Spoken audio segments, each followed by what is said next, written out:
আমাৰ নিয়ম হ'ব লাগে মদাহীৰ সৃষ্টি কৰা। আমাৰ কৰ্ম হ'ল কেৱল মদাহী জন্ম দিয়া, মদাহীৰ সৃষ্টি কৰা।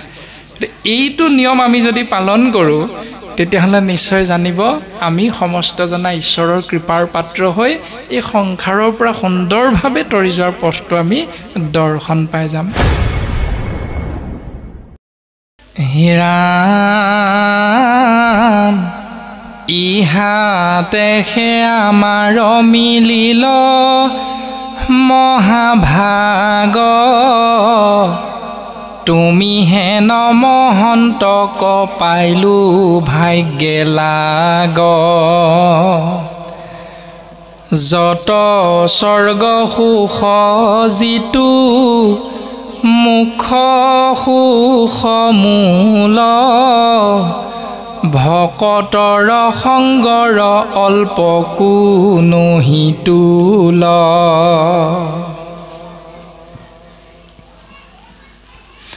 সুতগুৰুৰ চৰণ কমলত শৌনক নামৰ ঋষিজনে সমস্ত জনাৰে হৈ মনৰ ভাৱনা প্ৰকাশ কৰিছে পুনশ্চবাৰ। আমাৰ মহাভাগ্য হৈছে তোমাৰ নিচিনা এজন মহন্তক আমি লগ পাইছোঁ, দৰ্শন পালোঁ। এতিয়া উগ্ৰস্বৰ্বা সূত্ৰ নিষ্কুলীয়া, শাস্ত্ৰই দেখোন তেওঁক মহন্ত। এতিয়া আমাৰ স্বাভাৱিক সমাজখনত মহন্ত বুলি ক'লে আমি কি বুজি পাওঁ? কোনোবা এখন সত্ৰৰ সত্ৰাধিকাৰ। মহন্ত বুলি ক'লে আমাৰ এই চিন্তাটোকে মনলৈ আহে, কিন্তু শাস্ত্ৰত ক'লে সেইজনেই মহন্ত যিজন মহৎ গুণৰ অধিকাৰী। এতিয়া সেই মহৎ গুণৰ অধিকাৰী সিদ্ধান্ত দিলে যত স্বৰ্গ সুখ যিটো মুখ্য সুখ মূল, ভকতৰ সংগৰ অল্পকো নহি তুল। অৰ্থাৎ এক অৰ্থত ভকতকে মহন্ত হিচাপে সিদ্ধান্ত দিছে। দেৱতো তীৰ্থটো কৰি ভকতে সেবৰ, ভকতক ভজিলে গুচয় কৰ্ম জৰ। কৰ্মজৰৰ পৰা, কৰ্মবন্ধনৰ পৰা মুক্ত হোৱাৰ একমাত্ৰ পথটো হ'ল ভকতৰ সংগ, ভকতক সেৱা কৰা। আৰু সেই ভকতৰ বিষয়বস্তু আমি যদি জানিবলৈ চেষ্টা কৰোঁ তেতিয়াহ'লে মহাদেৱ শিৱই দেৱৰ্ষি নাৰদক কৈছে ভকত শব্দৰ অৰ্থ। ভ মানে ভ ভকে আহিব লাগিব, ক মানে কট কটকৈ খাব লাগিব, আৰু ত মানে তৎক্ষণাত যাব লাগিব। এইটোৱে হ'ল ভকতৰ সংজ্ঞা। সুন্দৰভাৱে সিদ্ধান্ত দিছে। ৰাম্ভ মানে ভগৱন্ত, ভৱ বিমোচন, ভজন ভক্তিতে পূৰ্ণ হুৱন্ত যিজন। ভ মানে এই ভৱ সংসাৰৰ পৰা তৰি যাব পৰা একমাত্ৰ পথটো হ'ল কৃষ্ণ নাম আশ্ৰয় কৰা। আৰু তেওঁৰ নাম আশ্ৰয় কৰিবৰ বাবে আমি ভজন আৰু ভক্তিত পূৰ্ণাংগ ৰূপত নিজকে আগবঢ়াই দিবলৈ চেষ্টা কৰিব লাগিব। ভ বৰ্ণটোৱে এইটো সিদ্ধান্ত দিলে। তাৰ পাছত ক বৰ্ণটোৱে ক'লে ক বৰ্ণে কৃষ্ণত শৰণ পবিত্ৰ পৰম, আত্মাক মানন্ত কৃষ্ণ সমস্তকে সম। ক বৰ্ণটোৱে ক'লে শৰণ যদি লোৱা, ভজন যদি লোৱা, কেৱল কৃষ্ণদেৱৰ চৰণত ল'বা। এতিয়া আমি ক'ত লৈ আছোঁ সেইটো আমি চিন্তা কৰাটো অতিব প্ৰয়োজন। আমাৰ শৰণ আৰু আমাৰ ভজনৰ ওপৰত সাম্প্ৰতিক সময়ৰ ছবি এখন আমি চিন্তা কৰিলে উত্তৰ পাওঁ যে আমাৰ শৰণটো হ'ল চাহ খোৱা শৰণ আৰু আমাৰ ভজনটো হ'ল ভাত খোৱা ভজন। আৰু শাস্ত্ৰই কৈছে ও হৰিত শৰণ লয়া যিটো জন হে হৰিৰ চৰিত্ৰ শ্ৰৱণ কীৰ্তন কৰে। এতিয়া আমি শৰণ ক'ত ল'লোঁ? আউনীআটী সত্ৰত। আমি শৰণ ক'ত ল'লোঁ? দক্ষিণপাট সত্ৰত। আমি শৰণ ক'ত ল'লোঁ? ভাগৱতী সমাজত। আমি শৰণ ক'ত ল'লোঁ? নাম ধৰ্ম সমাজত। আমি শৰণ ক'ত ল'লোঁ? শ্ৰীমন্ত শংকৰদেৱ সংঘত। শাস্ত্ৰই কৈছে এইবিলাক সকলো মিছা কথা। শৰণ ল'বলৈ কৈছে কেৱল হৰিত, কৃষ্ণত শৰণ লোৱা। আৰু শৰণ লোৱাৰ পিছত আমাৰ কৰ্মটো কি হ'ব? এতিয়া হৰিত শৰণ লয়া যিটোজনে হৰিয়ে হৰিৰ চৰিত্ৰ শ্ৰৱণ কীৰ্তন কৰে। এতিয়া হৰিত শৰণ ল'লোঁ, আউনীআটী সত্ৰত গৈ শৰণ ল'লোঁ, সত্ৰাধিকাৰক মাতি আনি শৰণ ল'লোঁ। কেতিয়া? 2000 চনত। আৰু এতিয়া কি চন? 2024 চন। এতিয়া আমাৰ নিয়মটো হ'ব লাগিছিলে হৰিনাম শ্ৰৱণ কীৰ্তন, কিন্তু কোনো দিন সময় নাই। এতিয়া শৰণটো ৰ'বনে নৰয়? এতিয়া দোকান এখন খুলি ল'লোঁ দোকানী হিচাপে।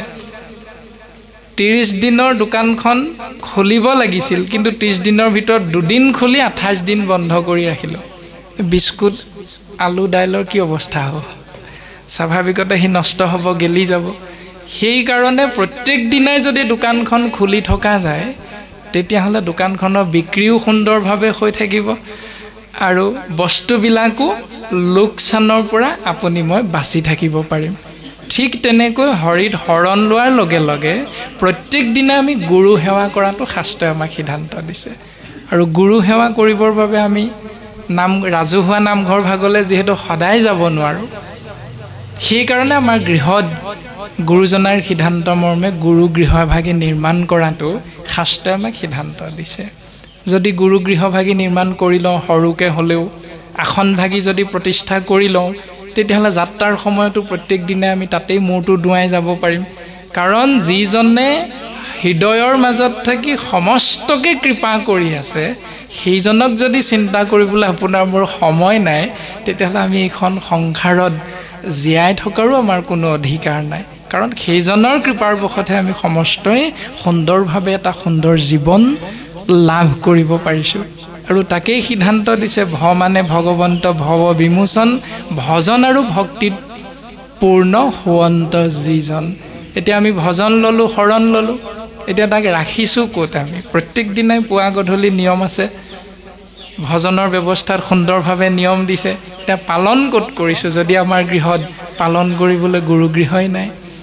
ৰাজহুৱা নামঘৰ ভাগিত এজনক দায়িত্ব দিয়া থাকে নিৰ্দিষ্টকৈ, চাকি বন্তি জ্বলাবৰ বাবে, যাক আমি নামঘৰীয়া বুলি কওঁ। তো সেইজনে সদায় নামগৃহত সেৱা কৰে। যদি সেইজনে সেৱা কৰিলে গাঁৱৰ 100 ঘৰ গৃহস্থীৰ কল্যাণ হয়, তেতিয়াহ'লে সেইজনে খালে বাকীসকলৰ কিয় পেট নভৰে? সেইখিনিও আমি চিন্তা কৰাটো অতিৱ প্ৰয়োজন। গতিকে ভকতি বীজ হৰণেহে নিজ প্ৰেমানন্দ তাৰ ফল, হৰণ বিনাই ভকতি কৰয় এৱা ঘটৰ যেন জল। ভক্তিৰ বীজ অংকুৰিত হয় শৰণ প্ৰক্ৰিয়াৰ জৰিয়তে। আৰু শৰণ নোলোৱাকৈ যদি আমি ভক্তি কৰিবলৈ যাওঁ, তেতিয়াহ'লে সি এৱা ঘটৰ জলৰ লগত শাস্ত্ৰই আমাক তুলনা কৰিছে। শৰণ আৰু ভজনৰ ফলটো হ'ল প্ৰেমানন্দ, প্ৰেম যোগ আনন্দ, সমান প্ৰেমানন্দ। প্ৰেম আৰু আনন্দৰ মাজত সমাজ বৰ্তি থাকিব পাৰিম তেতিয়াহে যেতিয়া আমি ভক্তি কৰিম। ভক্তি কৰিব পাৰিম তেতিয়াহে যেতিয়া আমি শৰণ ল'ম।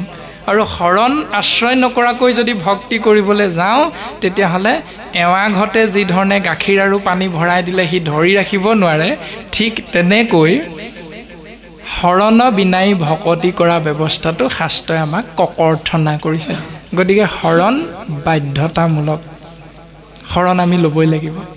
যদি শৰণ নোলোৱাকৈ আমি বাকী ব্যৱস্থাখিনি কৰি আছোঁ, তেতিয়াহ'লে সেইটো শাস্ত্ৰসন্মতে ভুল বুলি সিদ্ধান্ত দিছে। আৰু শৰণ কেতিয়া ল'ম? বিয়া পতাৰ আগত নে বিয়া পতাৰ পাছত? ভজন কেতিয়া ল'ম? বিয়া পতাৰ আগত নে বিয়া পতাৰ পাছত? শাস্ত্ৰই সিদ্ধান্ত দিছে। প্ৰহ্লাদ চৰিত্ৰত সুন্দৰভাৱে আপোনাৰভাৱে জানে যে শিশু প্ৰহ্লাদে যেতিয়া পিতৃৰ আজ্ঞা শিৰোগত কৰি খণ্ড আৰু অমৰ্ক নামৰ শুক্ৰাচাৰ্যৰ দুজন পুত্ৰৰ ওচৰত শিক্ষা গ্ৰহণ কৰিবলৈ গৈছে, তাত গৈ খণ্ড আৰু অমৰ্কই দৈত্য শিশুসকলক প্ৰহ্লাদৰ সহিতে কি শিক্ষা দিছে আপোনাৰভাৱে জানে। খণ্ডামৰ্ক নামে দুই শুক্ৰৰ তনয় প্ৰহ্লাদক পঢ়াৱন্ত শাস্ত্ৰ বামানয়। বামানয় শাস্ত্ৰ পঢ়াইছে। বামানয় শাস্ত্ৰ কোনখন? যি শাস্ত্ৰত কৃষ্ণ নাম নাই, সেয়া হ'ল বামানয় শাস্ত্ৰ।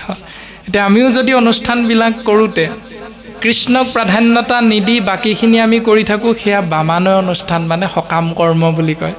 সকাম কৰ্ম আৰু নিষ্কাম কৰ্ম ব্যৱস্থাখিনিৰ মাজলৈ আমি অকণমান পাছত যাবলৈ চেষ্টা কৰিম।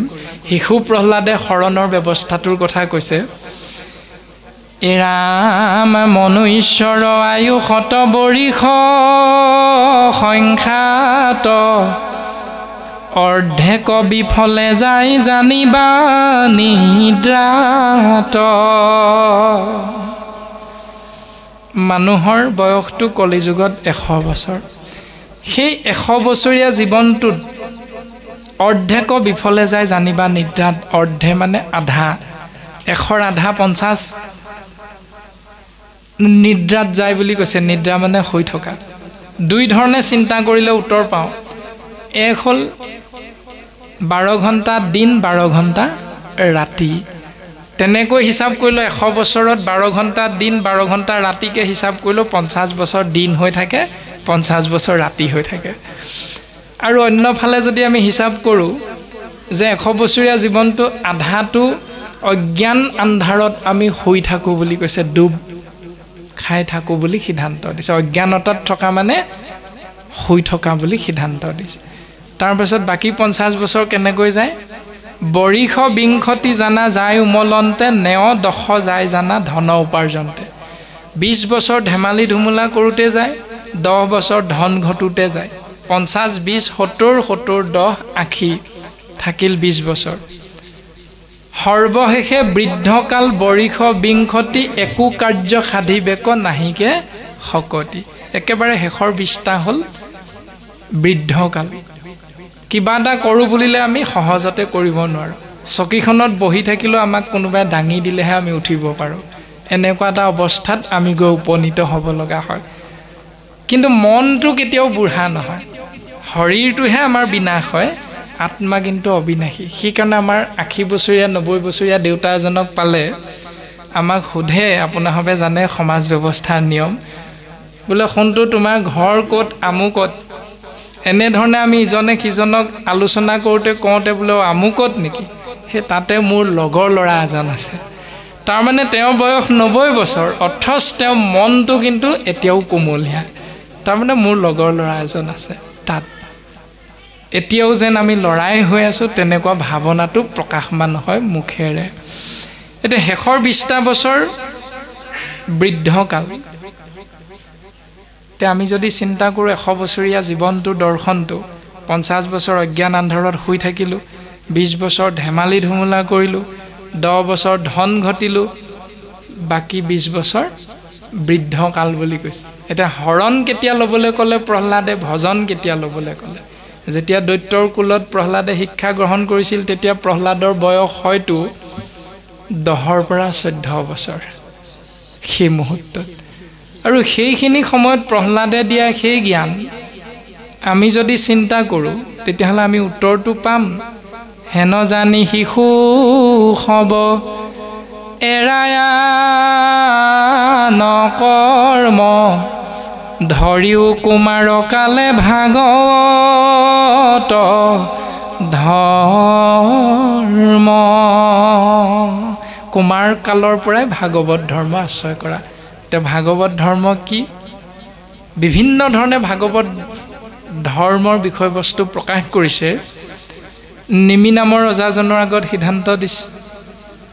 কবি, সবি, অন্তৰীক্ষ, পিপলায়ন, প্ৰবুদ্ধ, আবিৰ্হূত্ৰ, কৰশ, কৰভাজন, চমক আদি কৰি 9জন সিদ্ধই সুন্দৰভাৱে সিদ্ধান্ত দিছে।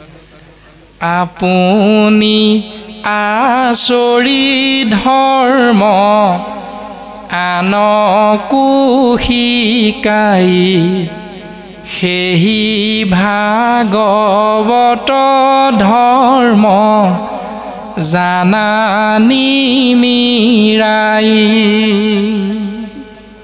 আপুনি আচৰি ধৰ্ম আনকো শিকাই সেহি ভাগৱত ধৰ্ম জানা নিমিৰাই সেইটোৱে হ'ল মহাভাগৱত ধৰ্ম হে নিমিৰাজন সৰ্বপ্ৰথম নিজে আশ্ৰয় কৰা এতিয়া আমাৰ সমাজবিলাকত আপোনাৰ হবে দৰ্শন কৰে নিশ্চয় আৰু দেখাও পায় এইটো কিয় হয় আমি যেতিয়া মৰিম ধৰি লওক আমি এজন নামঘৰীয়া আমি এজন নামাচাৰ্য হৈ নামঘৰীয়া হৈ যেতিয়া আমি মৰিম আমাৰ পুত্ৰসকলে আমাৰ কৰ্মটো কি কৰিব সেইটো যদি আমি শিকাই থৈ নাযাওঁ সেই নিয়মটো যদি দেখুৱাই থৈ নাযাওঁ তেতিয়াহ'লে আমি নামঘৰীয়া হোৱাৰ পৰা লাভ হ'ল নে ভুল হ'ল লোকচান হ'ল আমি নাম প্ৰসংগ কৰা নামাচাৰ্য হোৱাৰ পৰা আমাৰ লাভ হ'ল নে লোকচান হ'ল যদি 11 নম্বৰ দিনটোত আমাৰ পুত্ৰজনে ভকতক কেনেকৈ সেৱা কৰিব লাগে সেই নিয়মটোকে আমি নামাচাৰ্য হৈ নিশিকালোঁ তেতিয়াহ'লে আমাৰ লাভ হ'ল নে লোকচান হ'ল শাস্ত্ৰত সিদ্ধান্ত দিছে খুব সুন্দৰভাৱে এই ৰাম পুত্ৰ উদ্ধাৰে যদি কহি আছে শাস্ত্ৰ পুত্ৰ উদ্ধাৰ কৰিব বুলি শাস্ত্ৰই কৈ আছে এতিয়া পুত্ৰজনৰ নামটো কি বৈষ্ণৱ পুত্ৰক প্ৰতি বুলি আছে মাত্ৰ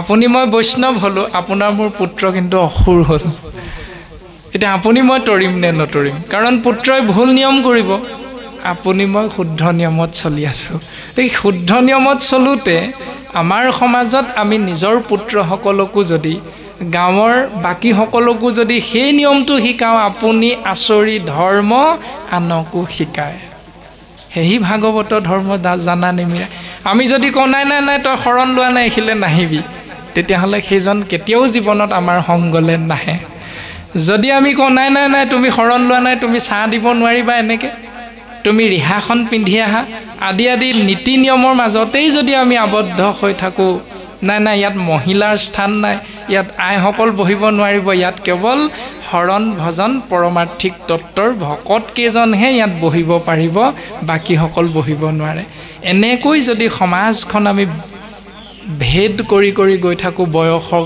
দোহাই দি তেতিয়াহ'লে এদিন আমি দেখিম আমাৰ পৰমাৰ্থিক তত্ত্ব জানিবলৈ অহা ভকতৰ সংখ্যা কেৱল 2-3 জনৰ মাজতে সীমাবদ্ধ হৈ যাব গতিকে এই বেৰখন আপুনি আমি এৰা ধৰাৰ মাজেৰে চলিবলৈ শিকিব লাগিব তেতিয়াহে আমাৰ সমাজখন সুন্দৰৰ পৰা সুন্দৰ হ'ব যদি আমি আৰু তুমি শৰণ লোৱা নাই ভজন লোৱা নাই তুমি কেনেকৈ পাঠ কৰিবা তুমি পাঠ কৰিব নোৱাৰিবা এই নিয়মখিনি আমি যিমান পাৰোঁ সিমান শিথিল কৰিবলৈ চেষ্টা কৰাটো অতিব প্ৰয়োজন নামঘৰলৈ আমি দেওবাৰে শনিবাৰে যদি আমাৰ পুত্ৰসকলক লগত লৈ বোলে আহা তুমি পাৰিবা কিয় নোৱাৰিবা তোমাৰ কণ্ঠ সুন্দৰ তুমি দিহানামো গোৱা তুমি বিহু নামো গোৱা গতিকে ইমান সুন্দৰ কণ্ঠ তুমি কীৰ্তন পঢ়িব লাগিব আহা এই বুলি যদি আমি আমাৰ সন্তানসকলক উঠি অহা যুৱকসকলক যদি কীৰ্তন দশম ঘোষা ৰত্নাৱলী পঢ়িবলৈ যদি আগবঢ়াই দিওঁ এসপ্তাহ 10 দিনৰ পাছত দেখিব তেওঁ নিজেই ক'ব মই শৰণ ভাগ লৈ লওঁ নেকি আমি তেওঁ শৰণ ল'বলৈ ক'ব নালাগে তেওঁক আমি মাত্ৰ অৰ্থাৎ এটা সৰু কথা হয়তো শুনিবলৈ বেয়া হ'ব আমাৰ নিয়ম হ'ব লাগে মদাহীৰ সৃষ্টি কৰা কথাটো আপোনাৰ হবে অকণমান চিন্তা কৰিলে উত্তৰটো পাব মানুহৰ চিন্তা হ'ব লাগে মদাহীৰ চিন্তা জন্ম দিয়া যদি মদাহী জন্ম দিওঁ মদৰ দোকানখন ক'ত আছে ক'ব নালাগে দেখুৱাইও দিব নালাগে নিজে নিজে মদৰ দোকান বিচাৰি ল'ব আমাৰ কৰ্ম হ'ল কেৱল মদাহী জন্ম দিয়া মদাহীৰ সৃষ্টি কৰা এইটো নিয়ম আমি যদি পালন কৰোঁ তেতিয়াহ'লে নিশ্চয় জানিব আমি সমস্ত জনা ঈশ্বৰৰ কৃপাৰ পাত্ৰ হৈ এই সংসাৰৰ পৰা সুন্দৰভাৱে তৰি যোৱাৰ পথটো আমি দৰ্শন পাই যাম তপ জপ তীৰ্থ ব্ৰত আৰু সদাচাৰ ধন জন গৃহ পুত্ৰ ভাৰ্যা আপোনাৰ সমস্তকে শুদ্ধ ভাৱে অৰ্পিব কৃষ্ণত তাকে সেবুলয় ধৰ্ম মহাভাগৱত।